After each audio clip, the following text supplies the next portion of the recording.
ಈಗ ವಿಪರೀತವಾಗಿ ಸುರಿದ ಮಳೆಯಿಂದ ಪ್ರವಾಹದಿಂದ ಈ ಉತ್ತರ ಕರ್ನಾಟಕ ಭಾಗದಲ್ಲಿ ಸಾಕಷ್ಟು ಬೆಳೆಗಳು ಹಾನಿಯಾಗಿದ್ದಾವೆ. ಈಗ 15 ದಿವಸದಿಂದ ಈ ಮನವಿ ಕೊಡುವ ಕಾರ್ಯಕ್ರಮ ಉತ್ತರ ಕರ್ನಾಟಕ ಭಾಗದಲ್ಲಿ ಎಲ್ಲ ಕಚೇರಿಗಳ ಮುಂದೆ ನಡೀತಾ ಇದೆ.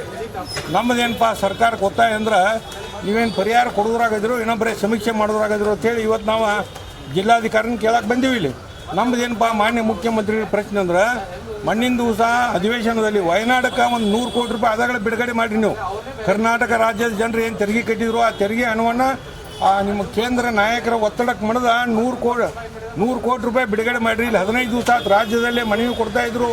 ಈ ರೈತರ ಬೆಳೆಗೆ ಯಾಕೆ ಪರಿಹಾರ ಕೊಡ್ತಾ ಇಲ್ಲ ಅಂತೇಳಿ ಜಿಲ್ಲಾಧಿಕಾರಿ ನಾವು ಕೇಳಕ್ಕೆ ಬಂದೀವಿ. ಆದಷ್ಟು ಬೇಗನೆ ಇವರ ಪರಿಹಾರ ಕೊಡುವಲ್ಲಿ ಕ್ರಮ ತಗೊಳ್ಳದೇ ಇದ್ರೆ ನಮ್ಮದಂತೂ ಬಡ್ಡಿಯಿಂದ ಹೋರಾಟ ಇದೆ. ಈ ಉತ್ತರ ಕರ್ನಾಟಕವನ್ನು ಸರ್ಕಾರ ನಿರ್ಲಕ್ಷ್ಯ ಮಾಡ್ತೈತಿ. ಉತ್ತರ ಕರ್ನಾಟಕ ಪ್ರತ್ಯೇಕ ರಾಜ್ಯಕ್ಕೂ ಕೂಡ ನಾವು ಮುಂದೆ ದೊಡ್ಡ ಪ್ರಮಾಣದಲ್ಲಿ ಹೋರಾಟ ಮಾಡ್ತು ಎಚ್ಚರಿಕೆ ಕೊಡ್ತಾ ಇದ್ದೀವಿ. ಸಚಿವರು ಕೂಡ ಯಾರೂ ಭೇಟಿ ಕೊಡಲಿಲ್ಲ, ಯಾರೂ ಕೊಟ್ಟಿಲ್ಲ, ಅವ್ರು ಸೌಡಿಲ್ಲ, ಅವ್ರಿಗೆ ಇದ್ರ ಬಗ್ಗೆ ಕಾಳಜಿನೇ ಇಲ್ಲ.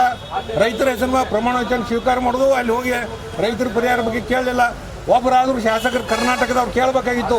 ಇವತ್ತು 15 ದಿವಸದಿಂದ ರೈತರು ಬೆಳೆ ಹಾನಿ ಪರಿಹಾರಕ್ಕೆ ಸತ್ಯಾಗ್ರಹ ಮಾಡ್ತಾಯಿದ್ರು. ನೀವು ಯಾಕೆ ಕೊಟ್ಟಿಲ್ಲ? ವಯನಾಡಿಗೆ ಯಾಕೆ ಒಂದು 100 ರೂಪಾಯಿ ಕೊಟ್ಟರೆ ಒಬ್ಬ MLA ಕೇಳ ನಾನು ಕರ್ನಾಟಕದಾಗ ಯಾರೋ ಕೈಗೊಂಬೆಗಳಾಗಿದ್ದಾರೆ ರಾಜಕಾರಣಿಗಳಂದ್ರೆ ಕೇಂದ್ರದ ಕೈಗೊಂಬೆಗಳಂತ ನಾವು ಹೇಳಿಕ್ಕೆ ಬೈತಾ ಇದ್ದೀವಿ.